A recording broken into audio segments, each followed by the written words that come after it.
Welcome to the world of kindness, a space where every story begins with compassion and ends with a lesson that stays with the heart. Today's story is a beautiful reminder of a simple yet profound truth. Sometimes kindness is the only language people truly understand.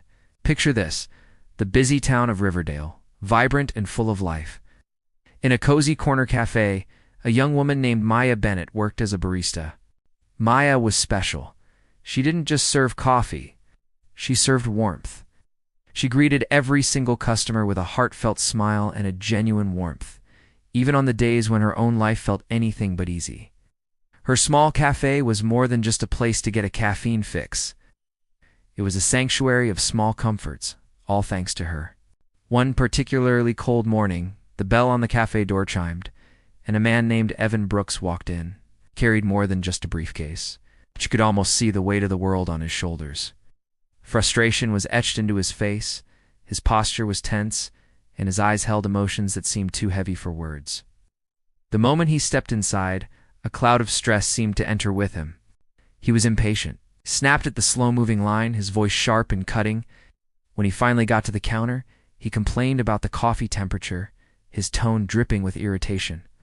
When Maya handed him his order, he didn't even bother to glance at her. He was just a storm of negativity looking for a place to land.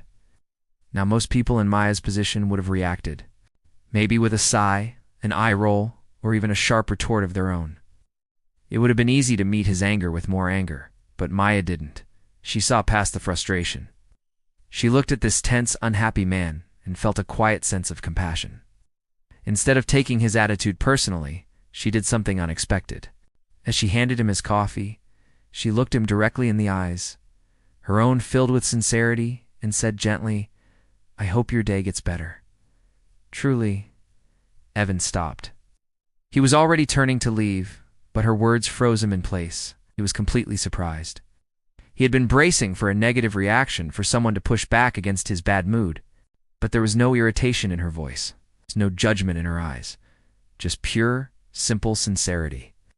He was so taken aback that he left without another word, the echo of her kindness following him out the door. The very next day, Evan returned.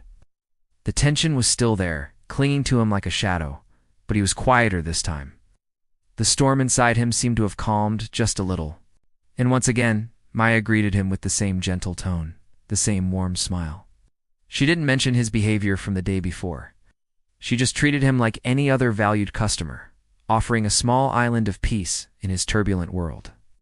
By the third day, something had shifted.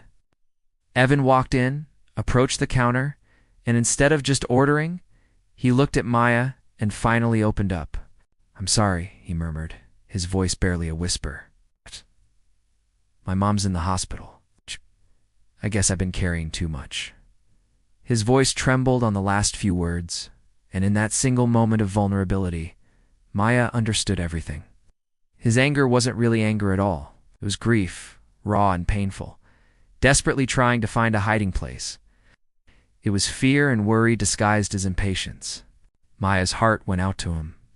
She stepped away from the register for just a second, grabbed a small napkin, and quickly wrote something on it. She folded it and handed it to him along with his coffee. "You don't have to explain everything," she said softly, her voice a comforting balm. "Just be kind to yourself today." Later, Evan unfolded the note. It read, "You're stronger than the day you're facing." That simple message, those few words, touched him more deeply than she could ever know. It was a lifeline. In a world that was demanding so much from him, someone was telling him it was okay to be gentle with himself. From that day on, Evan became a regular. But he wasn't just coming back for the coffee anymore. He was returning for the quiet comfort, the unspoken understanding that Maya seemed to offer without even trying. He came for that small moment of peace in his day. Day by day, the walls he had built around himself began to crumble. The man who once carried storms in his eyes now walked in with a genuine gratitude in his smile.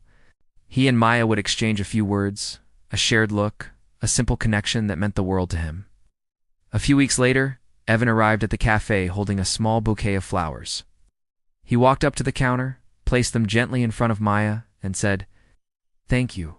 There was so much emotion packed into those two words. "Your kindness," he continued, his voice steady now, It said what no one else could.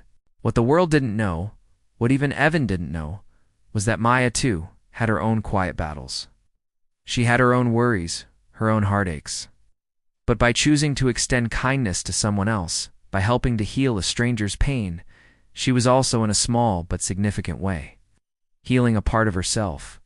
Her act of compassion created a ripple effect, bringing light not just into his life, but into her own as well.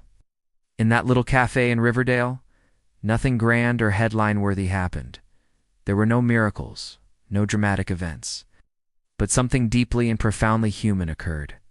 A single, simple act of kindness transformed a weary, burdened heart. It built a bridge between two strangers and reminded them both of their shared humanity. And it leaves us with this beautiful moral. When words fail, when pain hides behind a wall of silence, and when our hearts feel too heavy to even begin to explain, kindness becomes the universal language. It's the one language that everyone, everywhere, truly understands. It costs nothing to give, but its value is immeasurable. It has the power to heal, to connect, and to change a day, a week, or even a life. Thank you for joining us in the world of kindness today. If this story touched your heart, please consider liking this video and subscribing to our channel for more stories that celebrate the power of compassion. Remember to be kind, not just to others, but to yourself as well. We'll see you in the next story.